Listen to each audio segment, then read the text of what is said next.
Labą dieną, gerbimi telšiškiai, savivaldybės tarybos narys Bacevičius su jumis. Privalau informuoti Telšių rajono gyventojus apie savivaldybės tarybos posėdį, kuris vyko praeitą savaitę, ketvirtadienį.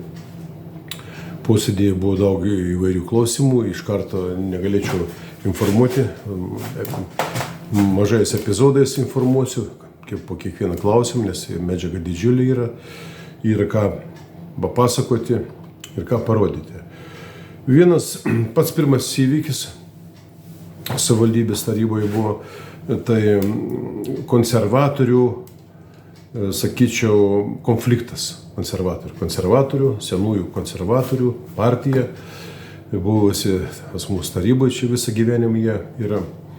Ir dabar, kada viena konservatorė buvo nuteista už korupcinį nusikaltimą, iš tarybai negalėjo būti ir atėjo į vietą pagal eilę sekanti moteris irgi. Ir du nariai pas mūsų yra dabar konservatorių frakcijoje, Manta Serva ir Vaitkutė Remigija. Ir Remigija Vaitkutė pabuvo čia kelis mėnesius taryboje ir nutarė padaryti pareiškimą viešą, išeiti iš valdančios koalicijos. Konservatoriai, jie visada buvo valdančioje koalicijoje ir Remigija Vaitkutė pareiškė, kad jie išeina iš valdančios koalicijos. Reiškia, frakcija yra išardyta konservatorių, taryboje nebebus. Manta Serva liks valdančioje koalicijoje. Istorija tai tokia, kad partijos skyrius Telšių nutarė, kad jie turi eiti lauk iš valdančios koalicijos, nes socialdemokratai, konservatoriai nelabai sutarė. Vilniuje, aišku, nelabai sutarė. Telšiuose jie labai gerai sutardavo daug metų. Konservatoriai, senoji partija, kažkada mes balsavom, daug kas balsavom už konservatorius, tai buvo pirmoji partija po sąjūdžio ir susiformavo iš sąjūdžio tą partiją.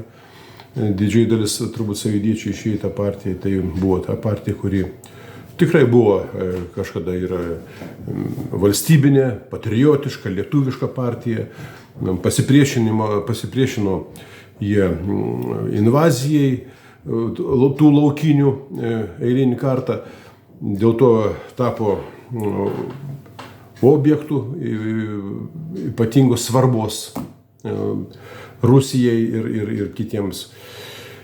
Ir paskui ta partija buvo, gera partija buvo, mes balsavom už ją. Paskui ta partija, kadangi partija valdančioji buvo, jie buvo Seime valdė ir rajone turėjo daug žmonių.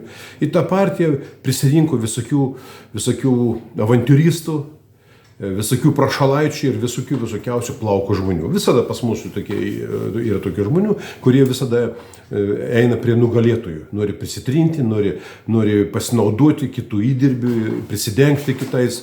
Tokių pas mūsų yra. Lietuvoje pas mūsų daug tokių žmonių, tai aš juos vadinu parazitais, tokius, kurie gyvena kitų sąskaitą, yra patys, kurie nieko nedaro kitų sąskaitą.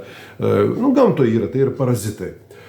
Partijoje nežinau, kaip jūs pavadinti, ir prisirinko tokių žmonių į tą konservatorių partiją, degradavo. Telšių skyrius.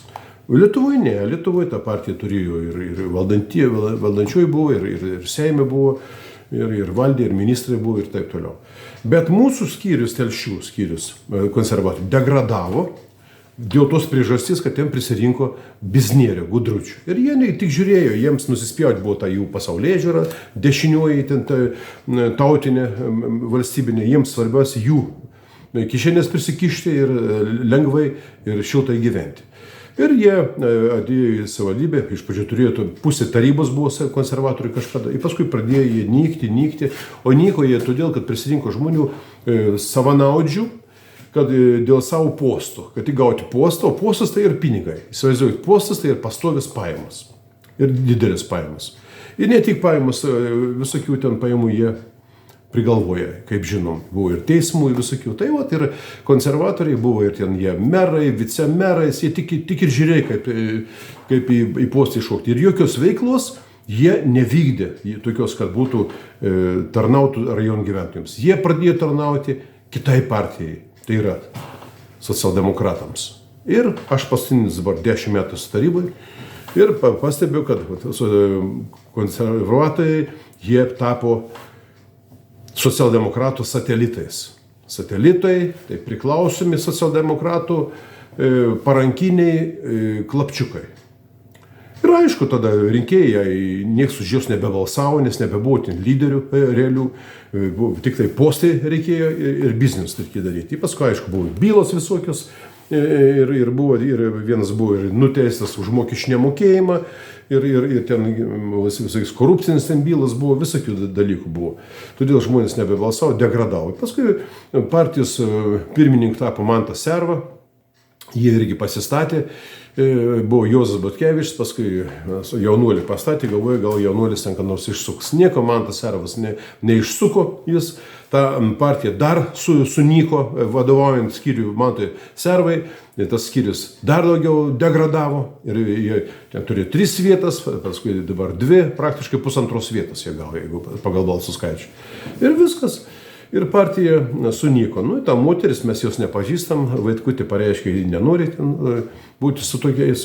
Ir daug dievė, gal jie bus kitokie, gal pasikeis. Bet skyriuje konservatorių partijos telšių skyriuje, aš pažįstu daugelį, yra šaunių žmonių skyrių, tikrų konservatorių, tikrų lietuvių, žemaičių, tikrų patriotų yra. Bet yra daug skyrių tokių prisiplakelių, kaip ir visose partijose. Jie tik laukia momento, kada galės skaniai pavalgyti. O todėl ir sunyko tas skyrius. Mantas Serva irgi toks pat buvo kaip ir daugelis, norėjo būti vicemeru, norėjo būti dar kažkas, gauti pinigų ir balsuoti už visus tus projektus, tų socialdemokratų praktiškai. Jie tapo socialdemokratų satelitais. Ir viskas, ir dabar jie sugalvojo, visgi tas Mantas Serva per 10 metų į partiją nieko neįnešė gero.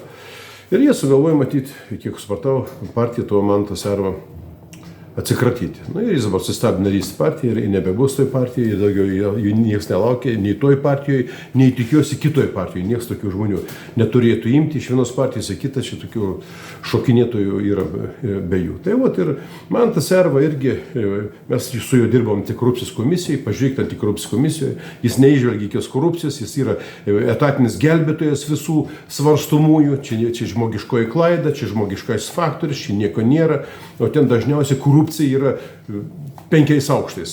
Bet jis gelbėja, nes antikorupcijos komisija dažniausiai svarstomi yra asmenys susijęs su socialdemokratais, nes kitaip ir būti negali, čia valdo jie Telšių rajoną, yra jų ir meras, ir direktorius, ir visi turbūt didžioji dalis vadovų yra socialdemokratai. Ir jie opozicijai būti nenorėjo oponuoti, jie norėjo pritarti viskam, biznieriams tiems, tą jie įdarė.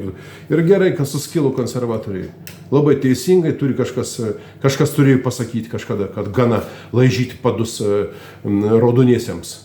Baikit laižyti padus, bet gal tokiu būdu ir pasibaigs. Tai vat, ir tokie įvykiai, konservatoriai skilo Telšiuose dėl savo kai kurių narių gobšumo, godumo, beprincimpingumo. Absoliučiai žmonės negalvoja apie kitus, tik apie save asmeniškai. Nu, tai vat, ir padarė tokį žingsnį, žiūrėsim, tolimės veiksmus, jeigu dirbs, padėsim, prikipsim, jeigu nedirbs, jų laukia tas pats likimas kaip ir tų.